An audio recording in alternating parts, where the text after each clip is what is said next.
علامہ ابن جوزی اپنی کتاب میں لکھتے ہیں، ابن نجی نے ایک بااعتماد دوست کا واقعہ بیان کیا ہے۔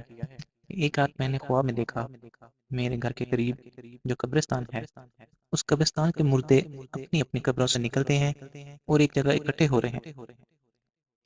پھر انہوں نے گریہ ازاری شروع کر دی اور گر گڑا کر دربار الہی میں دعا کرتے رہے، یا اللہ، تو فلاں عورت کو جو صبح مر گئی ہے وہ ہمارے قبرستان میں دفن نہ ہو، ہمیں اس سے بچا لے۔ یہ گریہ ازاری سن کر میں نے ایک مردے سے پوچھا، ماجرا کیا ہے؟ تم کیوں یہ دعا کر رہے ہو؟ اس نے بتایا، جو عورت آج مری ہے جہنمی ہے، اگر یہ ہمارے قبرستان میں دفن کر دی گئی تو ہمیں اس کا عذاب دیکھنے میں تکلیف ہوگی، اس لیے ہم زارو قطار رو رہے ہیں اور گڑ گڑا کر دعائیں مانگ رہے ہیں۔ یہ سن کر میں بیدار ہو گیا اور سخت پریشانی میں مبتلا ہو گیا۔ صبح ہوئی، قبرستان کی طرف سے نکلا اور دیکھا کہ گورکن قبر کھود رہا تھا۔ میں نے ان سے پوچھا، یہ کس کے لیے بنائی گئی ہے؟ انہوں نے بتایا، ایک مالدار تاجر کی بیوی فوت ہو گئی ہے، یہ قبر اس کے لیے کھدائی جا رہی ہے۔ میں نے ان کو رات والا منظر بتا دیا۔ گورکن نے واقعہ سن کر قبر بند کر دی۔ اب میں انتظار کرنے لگا کہ کیا ہوتا ہے۔ تھوڑی دیر گزری تو چند آدمی آئے اور گورکنوں سے پوچھا، قبر تیار ہے؟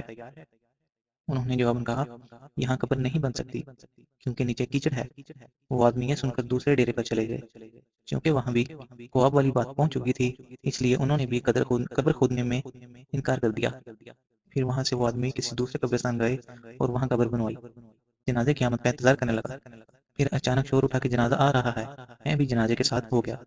جنازے کے ساتھ ایک جمع غفیر تھا۔ میں نے جنازے کے پیچھے خوب رو نوجوان کو دیکھا۔ میرے پوچھنے پر مجھے بتایا کہ اس عورت کا بیٹا ہے۔ اس سے اور اس کے باپ سے تعزیت کی جا رہی تھی۔ جب میت کو دفن کر دیا گیا تو میں نے ان دونوں کے قریب گیا اور کہا، میں نے رات کو ایک خواب دیکھا ہے، اگر اجازت ہو تو بیان کر دوں؟ یہ سن کر باپ نے یعنی مرنے والے کے خاوند نے کہا، مجھے خواب سننے کی ضرورت نہیں، لیکن لڑکے نے کہا، مجھے سنائیے۔ میں اسے اکیلے میں لے گیا اور خواب بیان کر دیا۔ پھر اس نے کہا، تجھے چاہیے کہ تو اس بات کی تفتیش کرے اور وجہ معلوم کرے کہ کیوں قبر والوں نے گڑ گڑا کر دعا کی ہے۔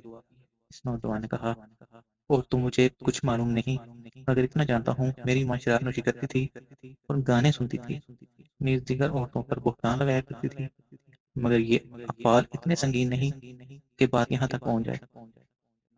پھر وہ نوجوان مزید کہنے لگا کہ ہاں، ہمارے گھر ایک بوڑھی عورت ہے جس کی عمر 99 سال کی ہے۔ وہ میری ماں کی دایا اور خدمت گار تھی۔ اگر آپ چاہیں تو چلیں، چل کر اس سے پوچھ لیتے ہیں، شاید وہ میری ماں کا کردار جانتی ہو۔ پھر ہم دونوں نے اس نوجوان کے گھر گئے۔ اس نوجوان نے مجھے ایک بالا خاتون سے ملوایا۔ اس خاتون نے بڑھیا کو میری ماں کی طرف متوجہ کیا۔ میں نے خواب بیان کر کے پوچھا، ماں، کیا تیرے پاس کچھ معلومات ہیں؟ یہ سن کر بڑھیا کہنے لگی، میں اللہ سے دعا کرتی ہوں کہ وہ اسے بخش دے، وہ عورت بہت زیادہ بدکار تھی۔ اس پر نوجوان نے بڑھیا سے پوچھا، کیا میری ماں شراب نوشی، گانا سننے اور عورتوں پر بہتان لگانے کے سوا اور بھی کسی گناہ میں مبتلا تھی؟ بڑھیا نے کہا، بیٹا، اگر تو برا نہ مانے تو میں تجھے کچھ بتا دیتی ہوں، کیونکہ اس آدمی نے جو خواب بیان کیا ہے یہ تیری ماں کے گناہوں کے سامنے معمولی ہے۔ یہ سن کر نوجوان نے کہا، میں چاہتا ہوں کہ تو ہمیں بتائے تاکہ ہم ایسے کردار سے بچ جائیں اور عبرت حاصل کریں۔ یہ سن کر بڑھیا رونے لگی اور کہنے لگی، خدا تعالیٰ جانتا ہے کہ میں کئی سال سے توبہ کر چکی ہوں اور مجھے امید تھی کہ تیری ماں بھی توبہ کر لے گی، مگر اس نے توبہ نہ کی۔ اب تمہیں 3 کارنامے تیری ماں کے سناتی ہوں۔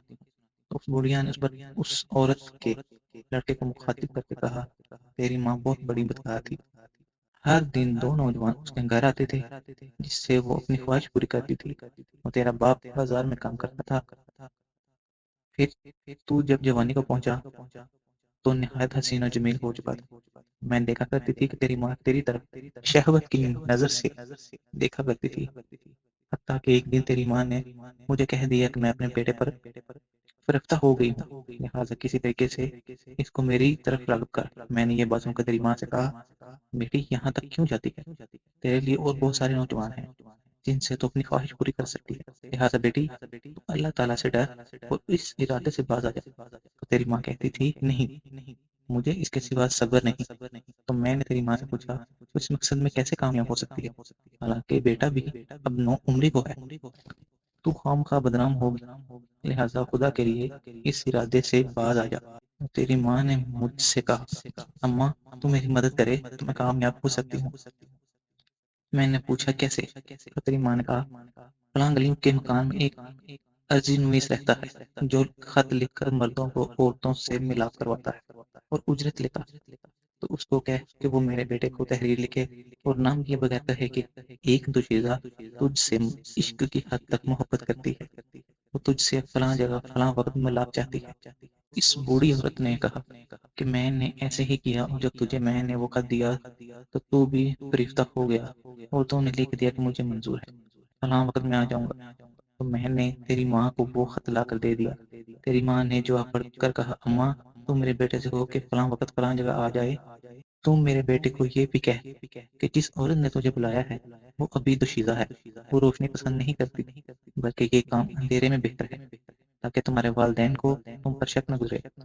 پھر میں تیرے پاس آئی تھی تو تو نے یہ بات مان لی اور رات کا وقت مقرر ہوا۔ میں نے تیرا جواب تیری ماں کو پہنچایا تو اس نے بہترین کپڑے پہنے اور عمدہ خوشبو لگائی اور وہ اس کے بالا خانہ میں پہنچ گئی، اور پھر تو بھی پہنچ گیا۔ پھر تو وہی سو گیا۔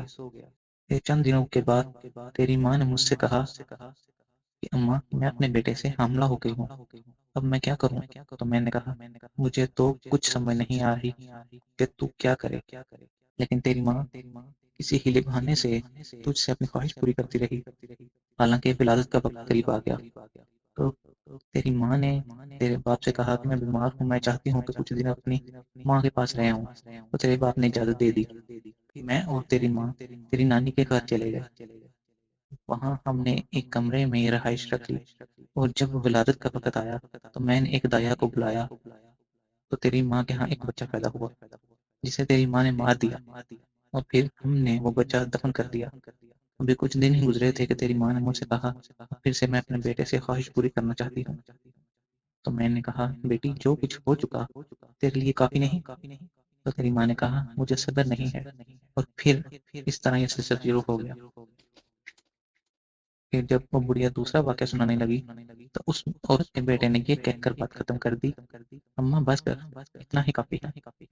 اللہ تعالیٰ میری ماں پر لعنت، وہ ساتھ ساتھ تجھ پر بھی لعنت کرے۔ یہ کہہ کر اٹھ کھڑا ہوا اور میں بھی اس کے ساتھ اٹھ کر آ گیا۔ کاش وہ بڑھیا تو سے 2 واقعات بھی سنا دیتی۔